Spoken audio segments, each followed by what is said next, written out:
And now, Death Valley Days.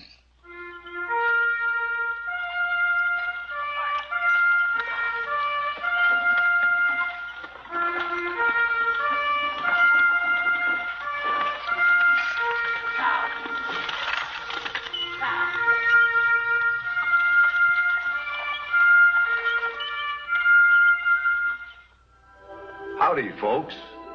I'm the old ranger, and I have another interesting true story for you about the historic Death Valley country. This is the story of one of the most fabulous women in history, whose star blazed across 3 continents, and for a brief time shone over this house in Grass Valley, California. Lola Montez.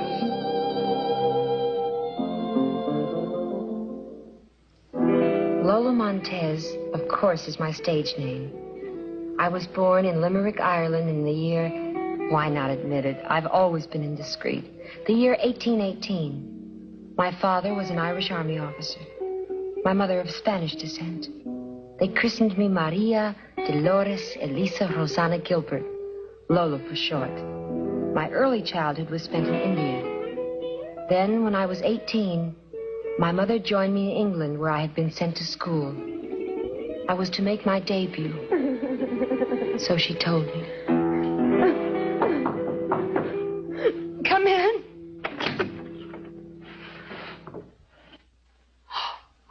Lieutenant James. Your mother asked me to go to the dressmakers and pick these up. I don't want them. Throw them in the grate. But, Miss Gilbert, the gowns for your debut. Debut? That was just a lie to keep me from suspecting. This is my trousseau. My mother has promised me in marriage to a horrible old man in India, Sir Abram Lumley. The prominent judge?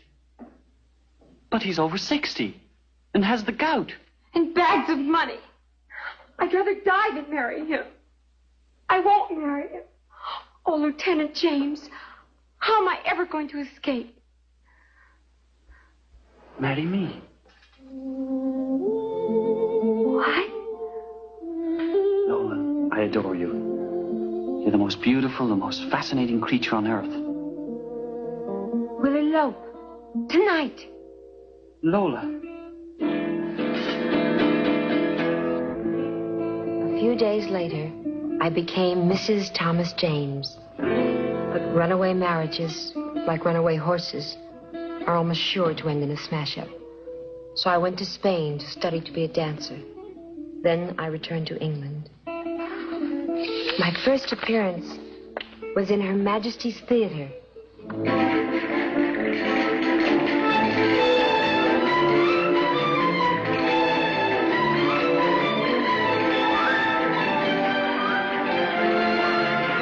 Hi, Job, it's Betty James, an Irish girl. We've been royally swindled. Swindled, by Jove. Swindled.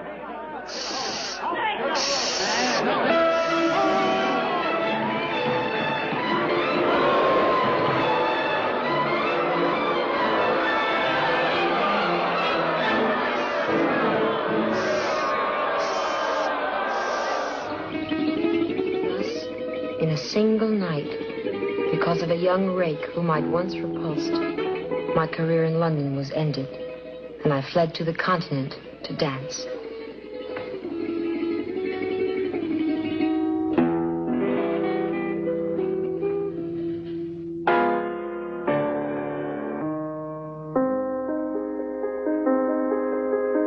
It was in Dresden that I met Franz Liszt, then at the height of his fame. He came to my dressing room after the performance. You were glorious, Donna Lola. Such grace, such beauty, like a tigress. Beware, Senor Liszt.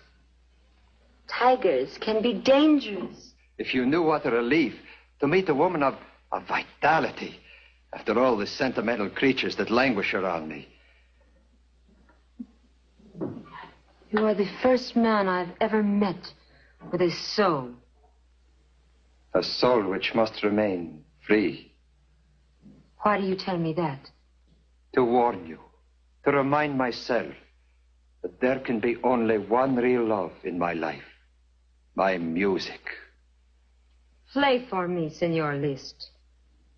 I play only when I choose.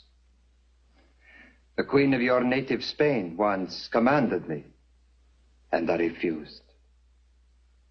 I ask you, as a gracious favor, play for me, Franz.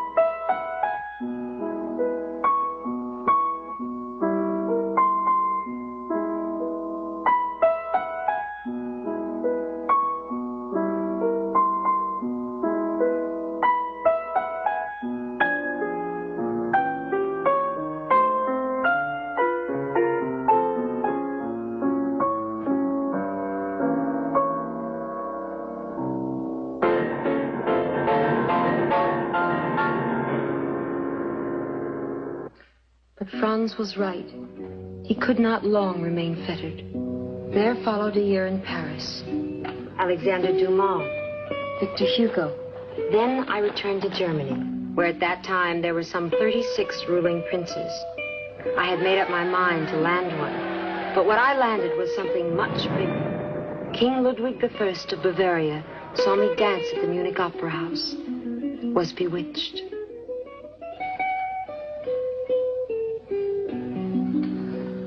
Beautiful. To the new Countess of Lensfeld. Ludwig, you're overwhelmingly kind. A palace of my very own, a handsome annuity, and now a title. I would make you queen if I could. Your presence here has changed everything. Including your cabinet. It was high time those reactionaries were dismissed. Now the new ministry is instated, which would go along with our plans. The Lola ministry. That's what the newspapers call it. The papers say harsh things about you, Ludwig. Oh, I care not. And the church? I told the Archbishop the other day publicly when he upbraided me. Bishop, I said, you stick to your Stola and leave me my Lola. Oh, but no matter what anyone says, if it cost me my kingdom, I will never give you up. Never. I was in the autumn of my life before it came. But once I met you, Liebchen, I know spring again. Ludwig. But the king, for all his protests, was not strong enough to resist the rising tide of opposition. A revolution broke out.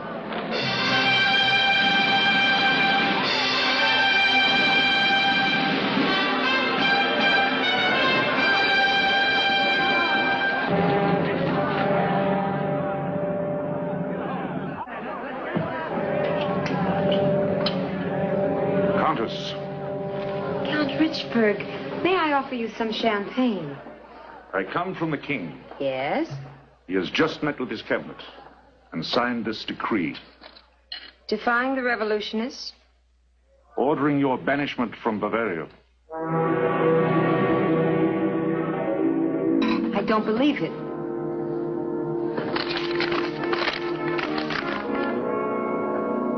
So, it is true. He's finally capitulated to the demands of the reactionaries. It was the only way he could keep his throne. After all the solemn pledges he made to me. The king is no longer young, madam. He craves peace. He'll find it. In exile. Oh, don't think for a moment that by banishing me, he will save his crown. In the end, he will lose both.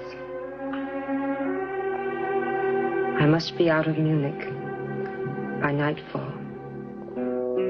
As I predicted, A few weeks later, the king was forced to abdicate his throne. I never saw or heard from the king again, but at least I have my jewels and my title. Disillusioned, I set sail for America. The California gold rush was at its height. On the voyage up the Pacific coast, I became acquainted with the editor of a San Francisco newspaper, Mr. Patrick Hull. That's a very funny story, Mr. Hull. You're the most amusing raconteur I've ever met. Patrick, please. Just plain Patrick. My father was Irish. Well, where'd you get the name of Montez? Just took it as I have taken anything I wanted. And what is the next thing you plan to take? California, sir. By storm. That's where you're mistaken. The first thing you're going to take is the hand of Patrick Hull in marriage, just as soon as we land in San Francisco. You're out of your mind. With love, yes. Why, I'm even jealous of the stars in the ocean when you turn your gaze on them. Lola, say you'll marry me. I do not bring men luck, Patrick. Well, I'm not asking for that. I'm asking just for you. To have you with me for the rest of my life. You could make me laugh with your amusing stories. Every day. Perhaps that's as good a reason as any for marriage. Yes, Patrick. I'll be happy to be your wife. Lola.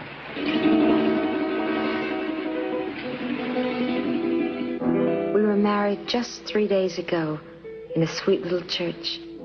I carried these violets and roses, and the organ played The Voice That Breathed O'er Eden. Patrick wanted to live in San Francisco, but I was sick unto death of big cities. I yearned for mountains and pine trees, a cottage with a garden. So we settled here in the gold camp of Grass Valley.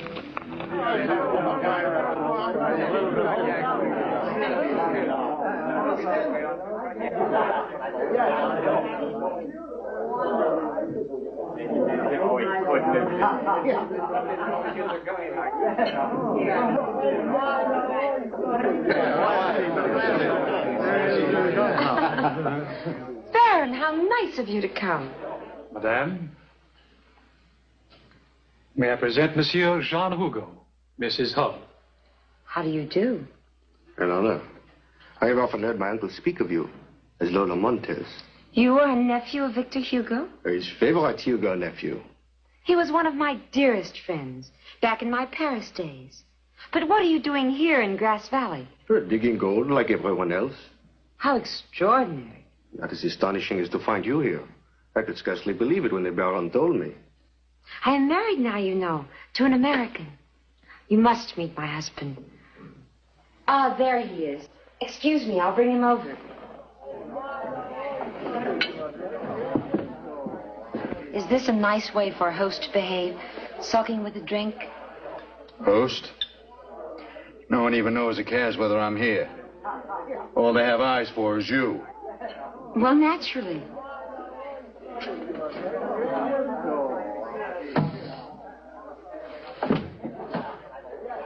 Patrick, whom do you think I've just met? The nephew of my beloved Victor Hugo. So he trailed you here, too? Too? Yes, like this Baron von Adler. Don't be ridiculous, Patrick. I've never seen either of these men until we came to Grass Valley. It's quite a coincidence that they should both turn up from out of your past. Can I help it if the men in Grass Valley flock to our home? You might as well live in San Francisco. And I, much better. At least I could run my business there. We've been over all that before, Patrick. But what have I got to keep me here? Nothing. Except your wife. I'm making a business trip tomorrow. You're coming with me. Tomorrow? I'm sorry, Patrick. I've made other plans. With whom? As your husband, I have a right to know. You take care of your affairs, Patrick. I'll take care of mine.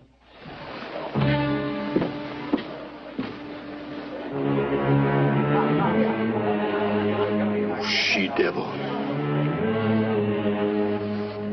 I did not realize the bear had a cub until after I shot. Then when I saw this little rascal, I said to myself, it should be a pet for Lola. Oh, Barron, how sweet of you to think of me. I think of you a great deal, Lola. What do you feed him? Berries. I shall tame him and teach him tricks. and walk him around town on a golden chain. Oh, Barron, how can I ever thank you? By coming with me tomorrow, hunting. Tomorrow? It'll be fun. And Patrick will be away for a few days yet. I hate to disappoint you, my dear wife. Patrick, I didn't expect you home so soon. Obviously. I trust you had a pleasant trip. What is that? I think that is obvious too, my dear husband. The Baron gave it to me. I shall tame him. So, you've taken the four-footed game now. What's the matter? Tired of bringing men to you? You've been drinking, Patrick. Take it out of here. I don't want it on the place. Ah, it is quite harmless. I don't want you here either.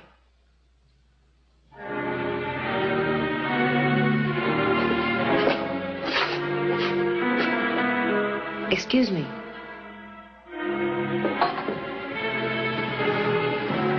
I resent your attitude, Patrick. The Baron happens to be my friend. Like all the other men in your past? How dare you, you Irish bum! You're a fine one to talk, you cheap adventuress. I hate you! Get out! Get out! Get out! Get out! You were right. You bring nothing but misfortune to those poor devils that fall in love with you and your damnable beauty.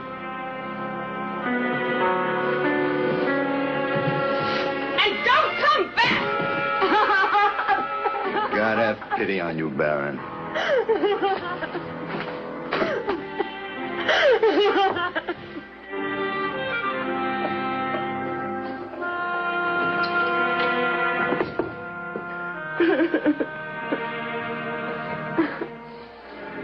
Lola.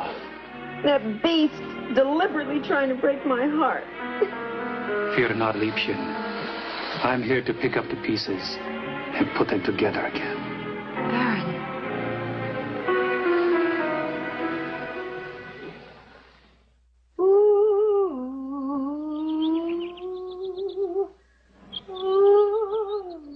Hello. Jean. The minister should see you now, on your knees beside your roses. Yes, they are beautiful, aren't they? This pink one. What minister? But Reverend Wilson, he would no longer describe you as a wanton hussy. Is that what he's been saying? Well, it is only your dress that he refers to. The costumes in which you dance. How does he know what I wear? He's never seen me dance. Of course. That is why he's so stupid. He shall see. I shall go to his house and give him an exhibition. Lola. At once!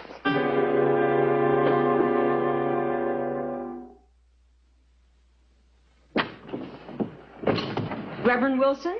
Yes? Is anything wrong? That's what I came here to ask you. Is there anything wrong with the cut of my dress? It is no lower than the evening gown worn by any lady of fashion. Well, The skirt? Yes. It reveals my ankles. Is there anything wrong with my ankles? Madam, when you dance, I understand it is not only your ankles, but... But my legs, as you shall see.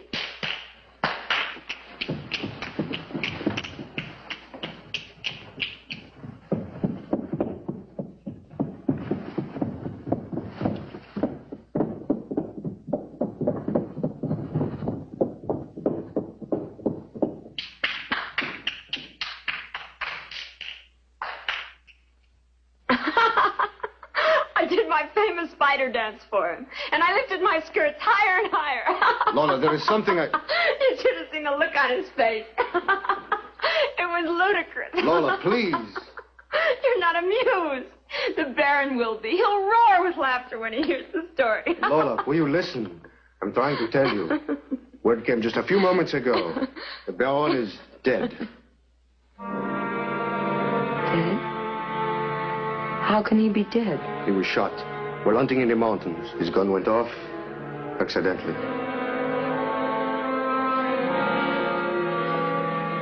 No.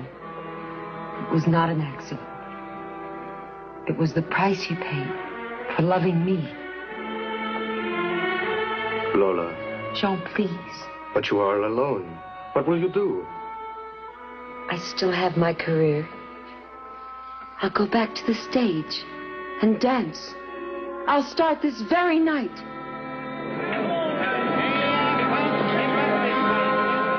Lola Montez dances again.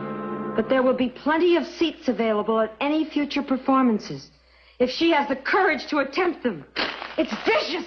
It's libelous. It's an insult. And he shall pay for it. He shall pay now.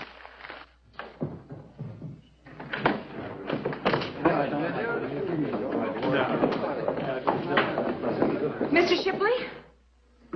Yes? You are the author of this attack on me. Well, that's not an attack, Miss Montez. That's a review. You think I'm not a great dancer? In my opinion, no. And what is your opinion worth? A miserable provincial backwoods editor. Formerly of New York. You have the temerity to criticize Lola Montez, who has appeared before the crowned heads in the capitals of Europe. I merely report what I see. Have you ever danced yourself? No. Very well. You shall dance now. Dance! Dance! Dance! Dance!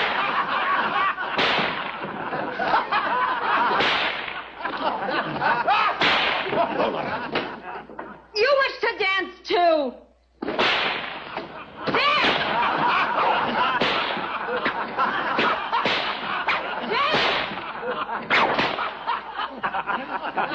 You laugh. You come to my house, drink my wine, and you laugh. Very well, you shall dance. You shall all dance. Dance! Dance! Dance! Dance! Dance! Dance! Dance! My curses upon you! Dance! Dance! Now, in truth, I have nothing. Nobody. I cannot stay here in Grass Valley or in California any longer. But where can I go? To whom can I turn? In God's name, to whom?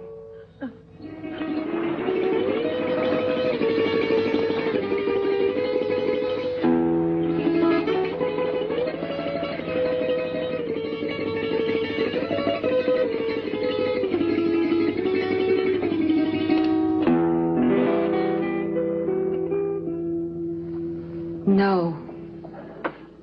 Why not? What have I to live for? Others. There's no one who cares. That's what I thought.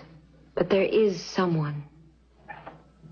Look, don't try to have your mealy-mouth preaching on me. What do you, a fine lady, know about the likes of us? Fallen women. I've fallen myself. Probably farther than the rest of you. Because I got up higher. Oh, I was ambitious. I wanted everything and I got it. Money, power, a title, the love and admiration of men, even a king. A king? Are you stuffing me? What happened? What's bound to happen when you seek only the things of this world and the flesh and forget that you have a soul. What are you doing here? Trying to help others. Why? Because I've been through the dark waters myself. You win, sister.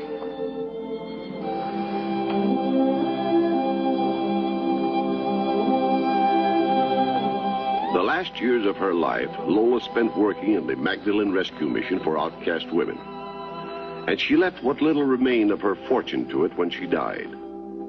In Greenwood Cemetery, Brooklyn, is this obscure headstone which reads simply, Mrs. Eliza Gilbert. There rests in peace the woman who knew the heights and the depths, the incomparable Lola Montez.